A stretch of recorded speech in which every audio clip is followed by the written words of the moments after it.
I recorded that last week. Good morning, everybody. Great to have you here. I'm so glad you're in church. I hope that you enjoy being here. I want to welcome everybody who's watching us online. You're not here, but hey, it's great to have you here. Or maybe you were here and you're watching again. But anyway, great to have you join us that way. It is great to be together. We are continuing this series, Weapons of Self-Destruction. And when you think about this, and I just think that so many times in our lives can be going bad. There can be just one thing after another. I don't know if you've ever felt like this, like, hey, it's just one thing after another, and it's like you're never on top. You're never feeling fulfilled. It's just trouble after trouble after trouble. And I wonder how many times we just don't look at, what am I doing to cause this? It seems so easy to blame others, doesn't it? Well, it's just the darn cops. I mean, I'm in jail because of the cops, that get extreme. Or it's just, I don't make enough money. That's why I don't have money for houses. It just seems that it's so easy to blame other people. But we're taking a look at, what are the things that you and I are doing? What are the things that we are allowing into our life, things that we are believing, activities we have, our attitudes that are really destroying our lives? And it's us. And we need to take a look at my responsibility for my own life. What am I doing to cause myself this much pain and this much difficulty and this much struggle? Now, it's not always our fault, but so oftentimes it really is. And I think this whole idea about being, self-destruction, kind of ruining our lives, is we got to stop and take a look at, what is it we want out of life? Have you ever just stopped and thought, man, if I could have anything in life, what do I want out of life? I mean, what in your opinion would be a perfect life? Just think about it for a moment. What would a great life? What would all of my wishes? What would it look like? And I mean, not just on the surface, but what would it look like deep down? Because I believe we're all so similar.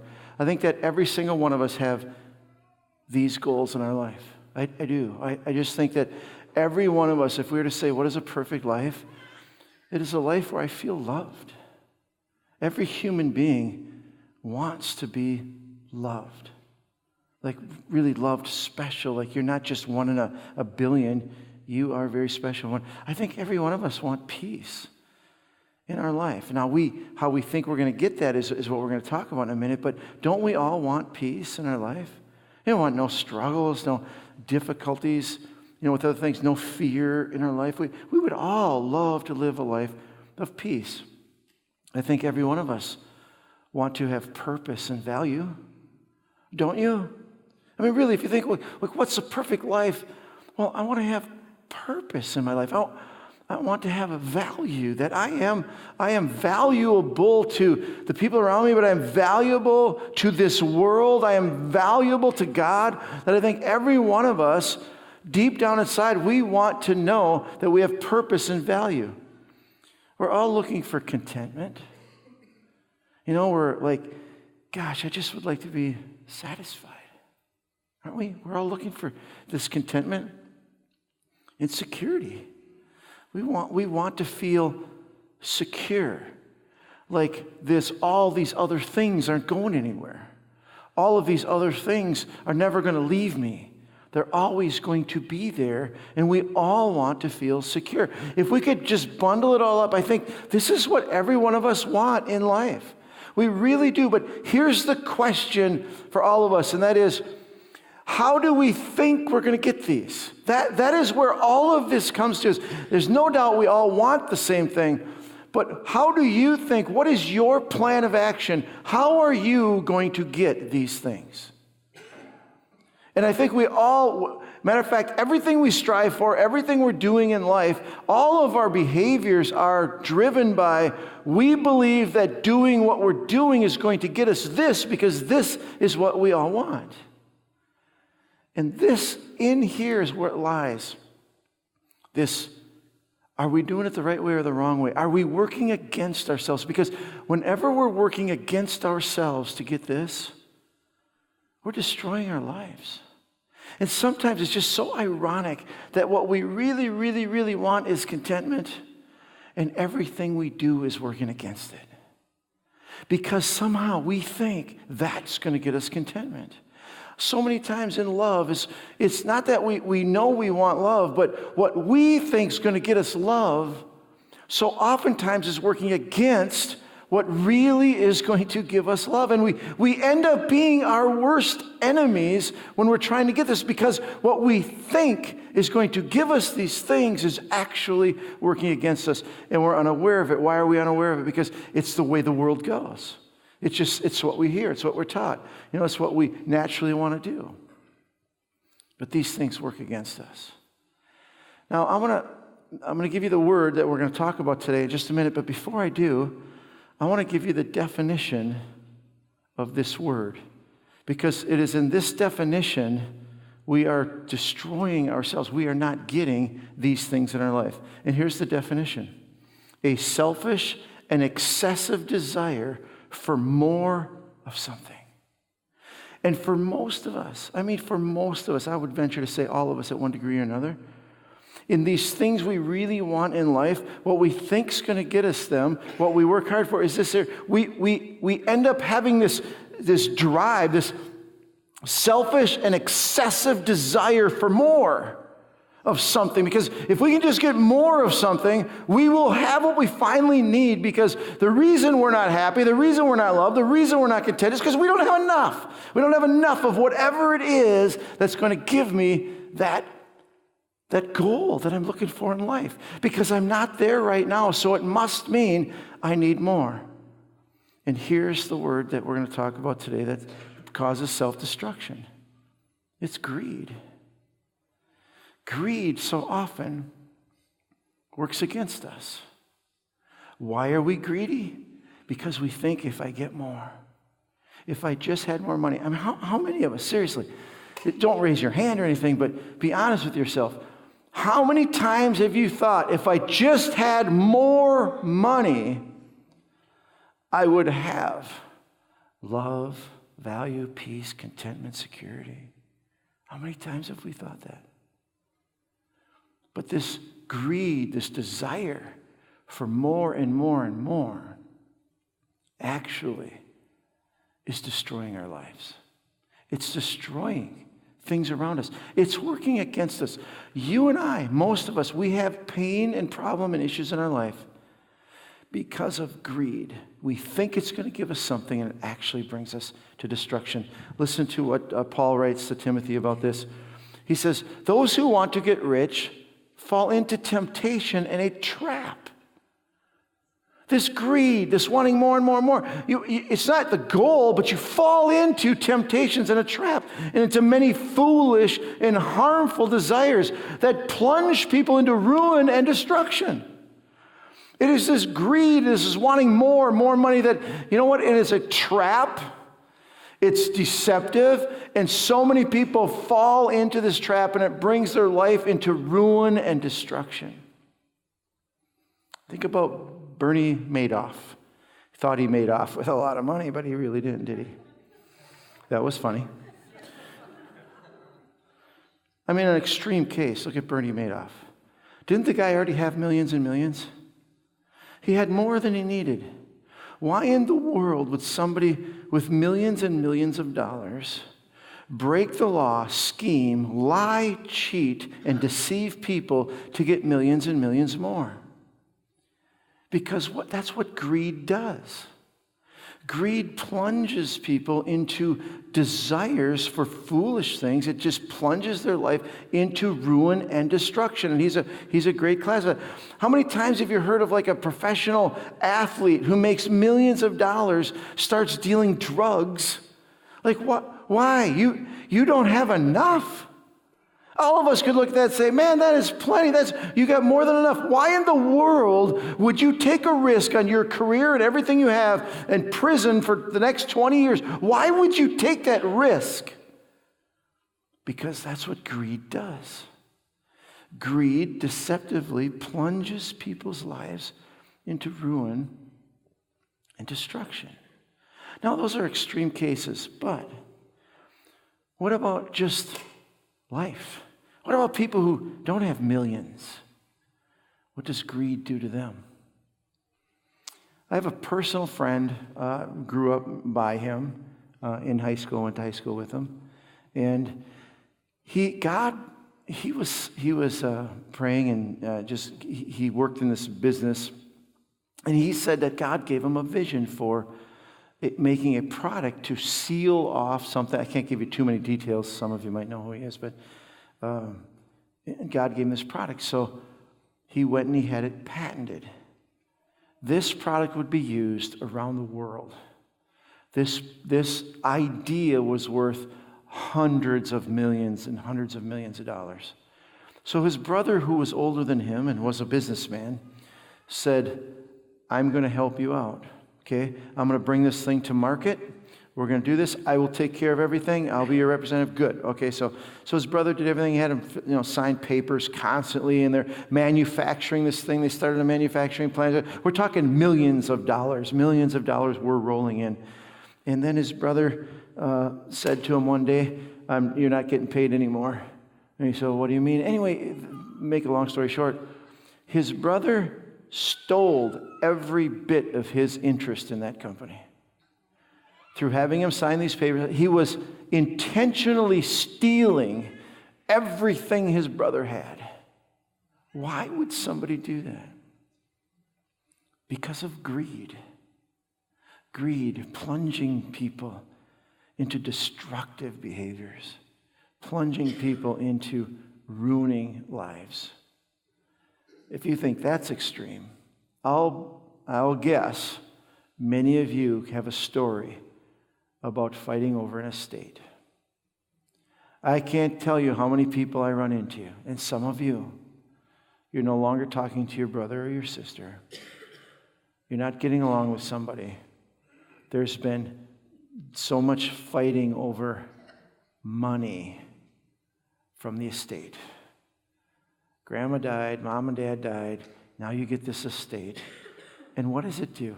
Instead of, now some people do this isn't everybody, but we're all tempted for this greed, because this money comes in. Instead of, you would think each person would say, wow, if I get $1, it's more than I had before, I'd be happy. But that's not what happens.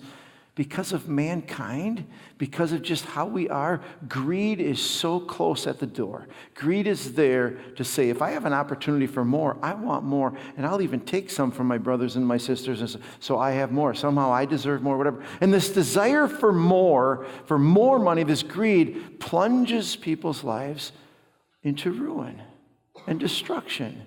And every one of us probably have an example in our life where we saw it.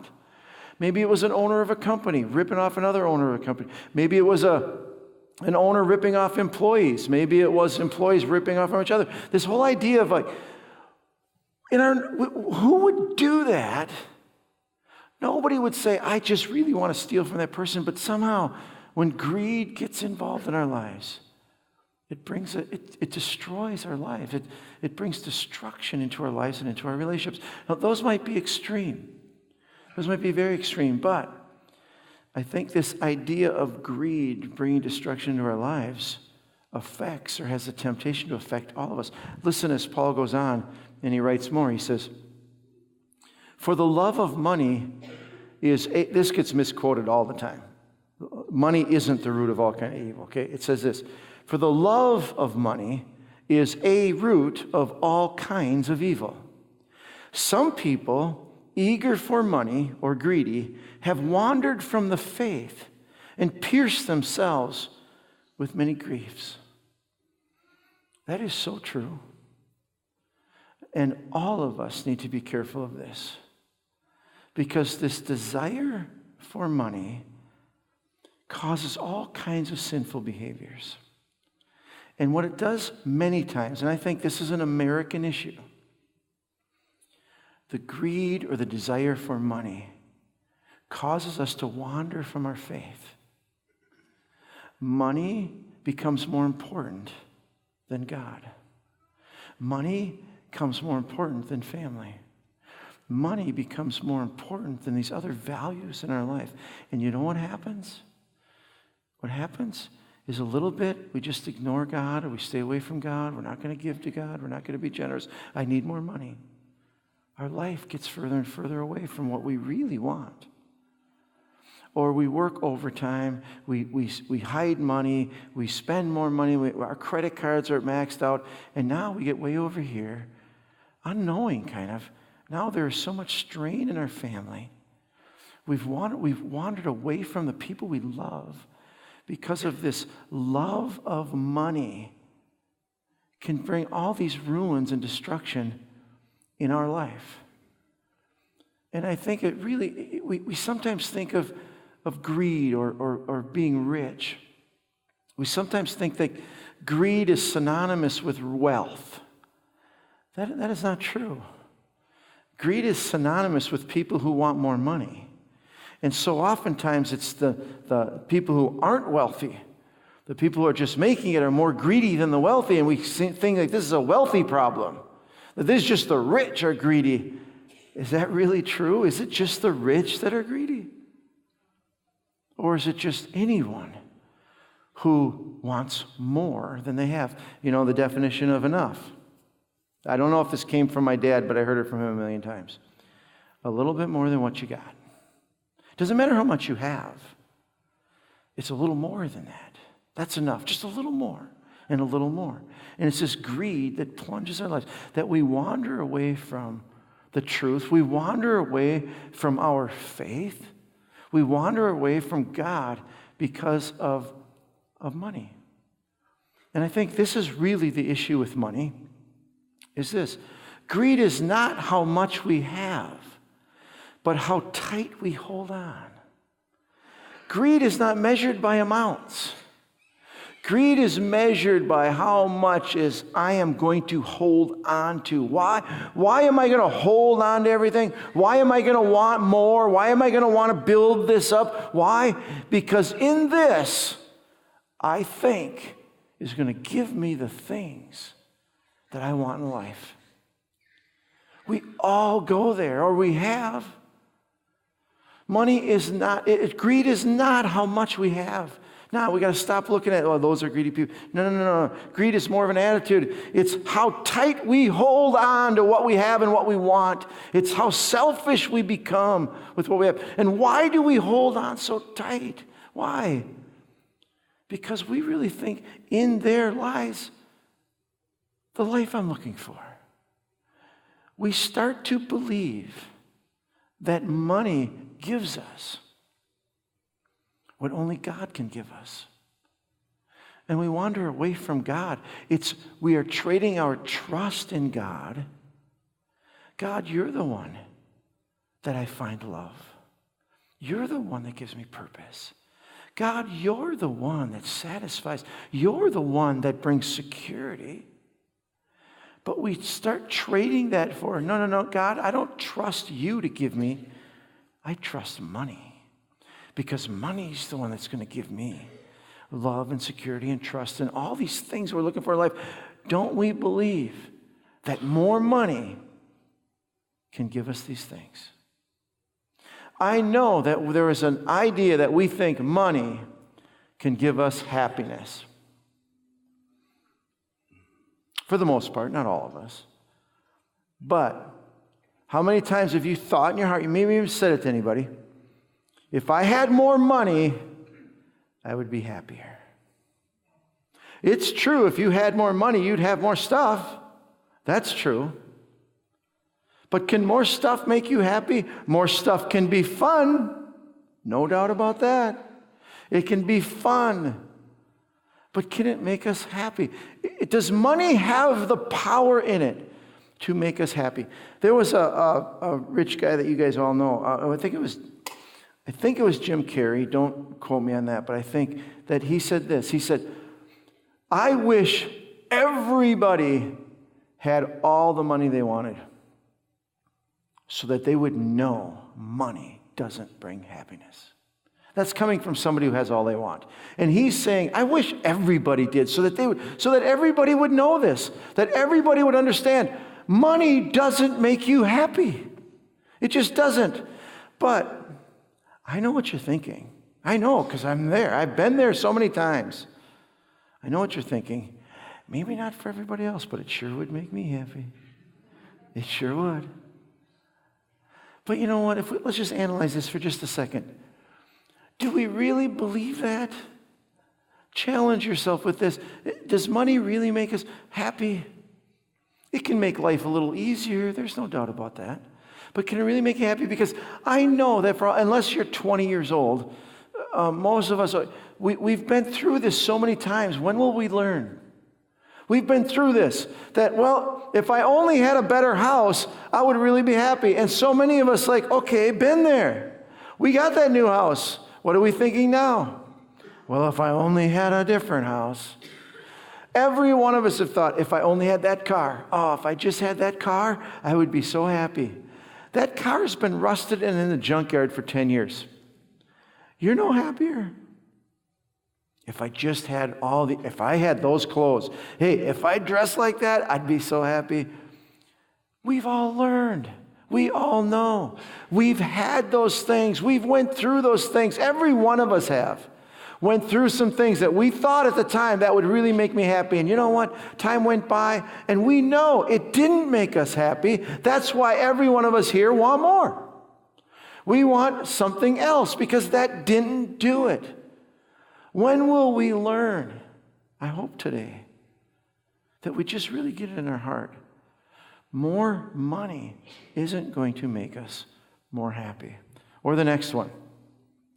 We think that money will make us secure. I'll be honest with you, I fall into this one often. I do. I got to keep going to God. I have to keep going to God all the time, because if I'm not connected with God and feeling His security, and this is just a one and done, this is a relationship with God that I need constant reminder of, is that, hey, money doesn't make you secure. Because if money would make you secure, how much would it take? How much? Who's going to put a number on it? If you had $1 million, well, $2 million would make you more secure than $1 million, right? Well, if I had 10 million, then I'd really be secure. No, because if you had 10 million, you'd be shopping for a yacht you've never thought about before, and that's 11 million. Okay? It puts you in a different category. And here's the thing, it comes down to this. We've got to come to grips with this. In America, all of us, we've got to come to grips with this. Money isn't secure. We've seen the stock market go rocking up and crashing down. There's no security in the American dollar. There's no security in America being free. Everything could change tomorrow. I mean, it could, and I know we don't like to think about that, but here's the thing. What if we put all of our trust and security that I finally got enough? I got enough that no matter what happens, I'll be secure. Guess what? There's no such thing. Money is not secure. What is secure? What will never change? What will always remain and be faithful? And that is God. Security, true security, can only be found in God. But see, so often, this desire for money, this hunger for more, because we think we're going to get secure out of it, we think we're going to get happy, what it does is we wander away from the faith because we're trusting in things that were never designed to be trusted in. Only God can we trust in.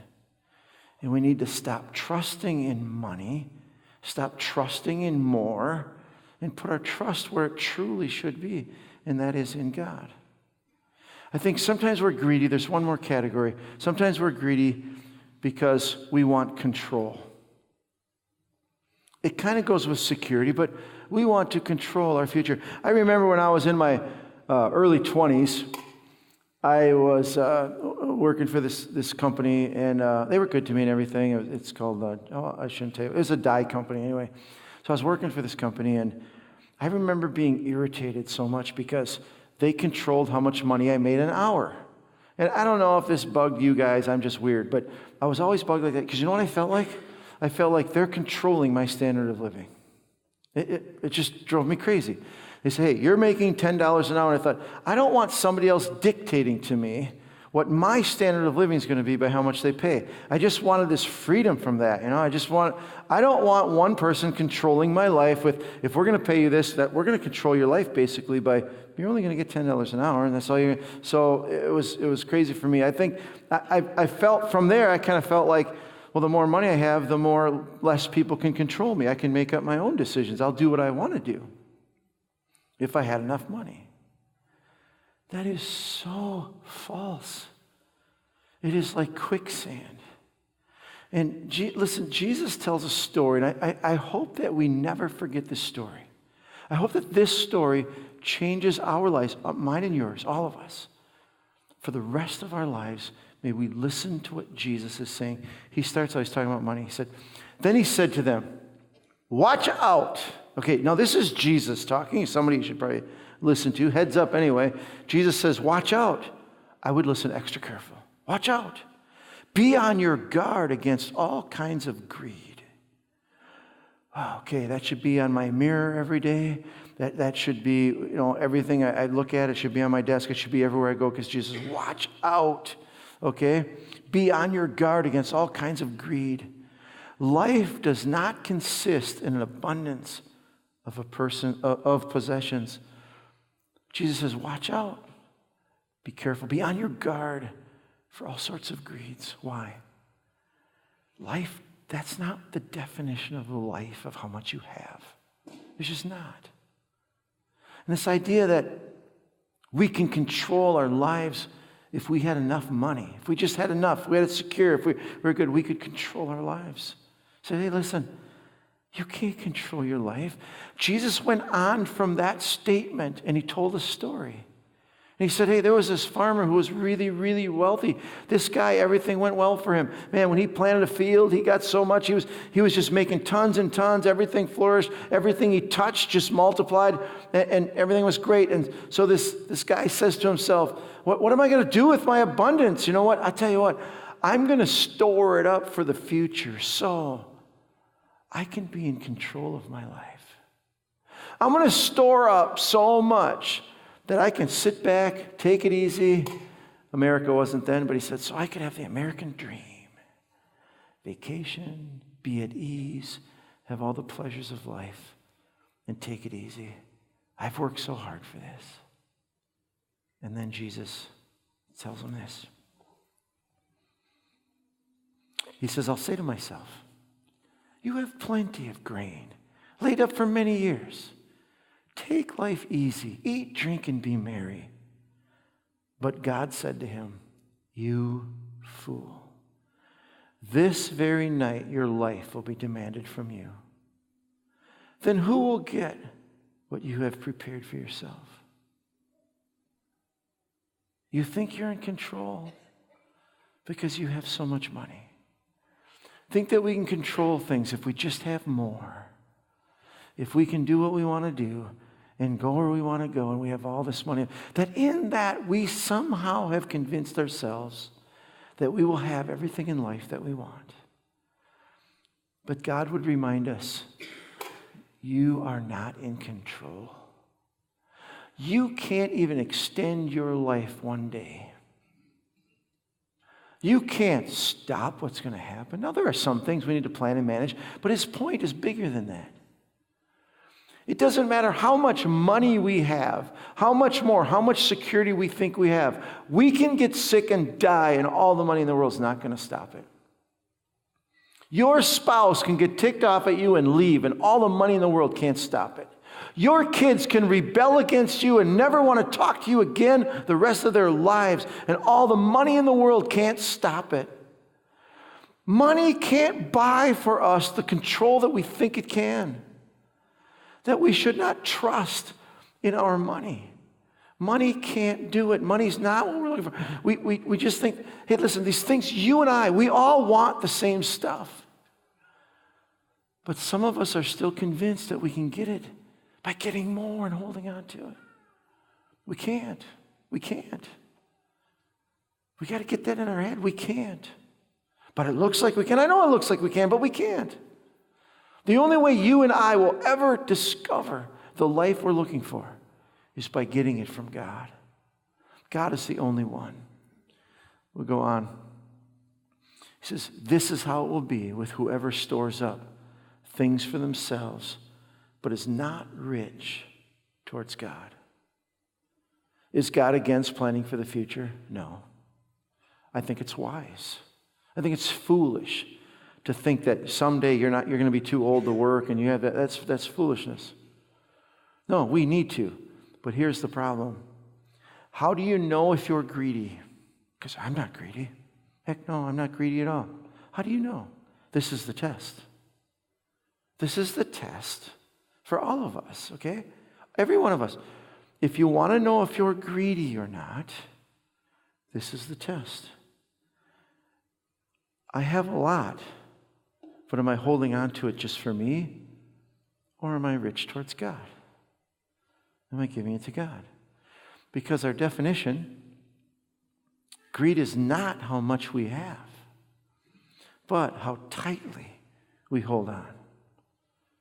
How tightly we hold on. You know why we hold on to it? Because that's our trust. Each one of us, it would be to our advantage. We will find the life we're looking for if we will trade our trust from money, be loosen up, don't hang on so tight to our money, and cling tight to God. God gives instruction. This is his duty. This is what Paul tells Timothy. Listen, this is what I want you to tell Americans. Okay, here's what it is. Command those who are rich in this present world not to be arrogant, nor to put their hope in wealth. Timothy, tell these people, command them not to put their hope in their money. Don't, okay? Hope in their wealth, which is so uncertain, but to put their hope in God, who richly provides us with everything for our enjoyment. The things you and I are looking for in life comes from God, and He provides these things for our life. If we don't put our trust in our money, but put our trust in God, command them to do good, to be rich in good deeds, and to be generous and willing to share.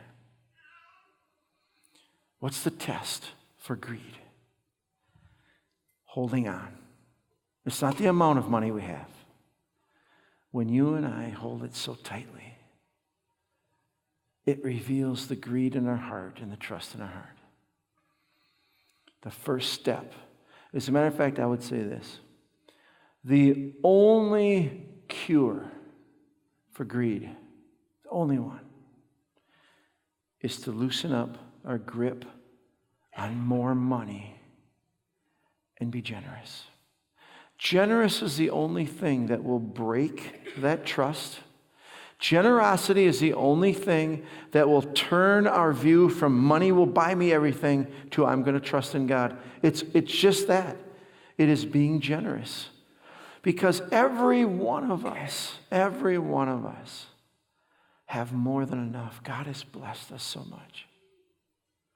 And for us to stop trusting in more, He says to loosen your grip and be generous.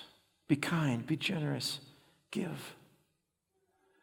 And I don't know if, I seriously, I don't know if you believe this. Some of you do. Some of you have. Some of you are doing that. Some of you aren't. I don't know if you're there yet. But it would be a shame for you to take the next 20 years trying to disprove this theory, when I believe at the end of that, you are only going to find this out. You're only going to find out that money cannot buy us happiness, cannot buy us love, cannot buy us security. It cannot buy us contentment. The things we are looking for will not come from money, but they will come from God. And for you and I to transfer our trust to God, we need to be generous, and we need to give. We need to give. If you are not generous with your money, you don't give to anybody or anything, I want to challenge you to try this out and see if it works.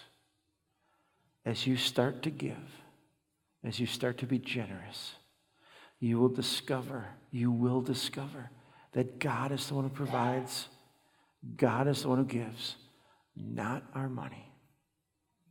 With that, let's pray. Father, I thank you so much for giving us directions in life. Lord, to the natural brain living in this world, it just seems so much that money can buy us all this stuff. But Lord, every one of us know. We've been there. When we buy stuff, it doesn't make us happy. It makes us happy for a week, maybe even a month. It doesn't make us happy. Never brings contentment. We always want more. We all know this. We know this. Help us to stop being foolish and trusting in money for everything. Help us to be generous and trust you.